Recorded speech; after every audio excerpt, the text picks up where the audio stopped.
I literally leave for my wedding today, but I could not leave without recreating Shay Sullivan's viral bridal makeup tutorial. I followed her tutorial step by step, so let's do it together. She actually starts with doing her brows. She uses the Anastasia Brow Wiz. Then she uses a lip stain. I'm gonna use this one from Seichu. Then she goes in with the Anastasia Brow Gel. Lightly, she says she doesn't stick them up straight. She then uses concealer and setting powder to prep the eyes. For the eyes, she basically just says that she uses an eye pencil for the top and bottom, and she just goes in and starts blending. And she said that she uses some lighter shades and goes on top of that to blend as well. She said she didn't do much eyeshadow, that she just wanted it to be like a buffed out liner look. She pretty much just goes back and forth between the eyeliner and then the eyeshadow, just blending and deepening. Now with the cream shade, she just applies that all to the inner corners. Now goes ahead and cleans all that up. Now for skin prep, she goes in with the Road Glazing Milk. Now some of this Caudalie serum, and you want to let each step really just sit and marinate on the skin. We're gonna go back in with that taupe liner in the top waterline. The lower lash line, she uses a cream. So I feel like every time I do a white eyeliner, it just looks kind of weird on me. I've never used lashes that go underneath your lash line before, so I'm a little nervous about this. I really don't know if I can attempt this.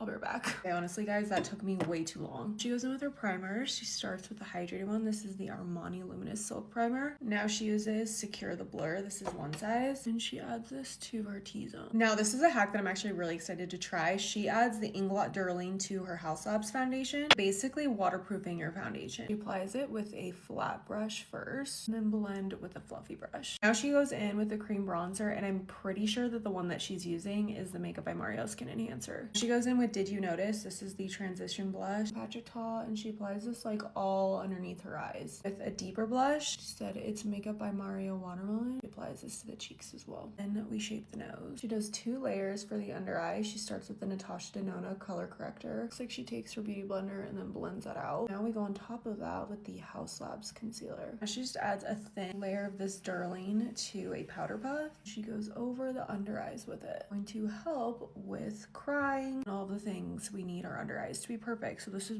really smart. She now sets everything with this Charlotte Tilbury powder. I picked up this Gucci bronzer. Honestly, I picked up a lot of these products because I didn't have them specifically for this look, and I'm so excited to try this. It smells amazing too. This Makeup by Mario blush. The shade is Mellow Moth. Now with the loose powder, this is from one size. She spot sets the under eyes anywhere that needs a little bit more setting. Now to bring back some of the glow to the face, she uses this Dior pink highlight and just goes over the cheeks. And then we're fixing the under eyes. Going back in over any beauty marks that I have. Now just highlighting with this Dior palette. Okay, onto the lips, we're adding Natasha by Natasha Denona. Now Nina, this is also Natasha Denona. MAC Flesh Pot. MAC Sugar Rimmed. The lip combo is actually insane. We're gonna melt the powders with the one size. Now Charlotte Tilbury. She goes in and she contours the chest. A little bit of this Patrick Ta body glow. And we highlight the collarbones with the Dior. You guys, here is the final glam. I honestly am obsessed with this. I feel like a real life Barbie doll. But let me know what you guys think of the look.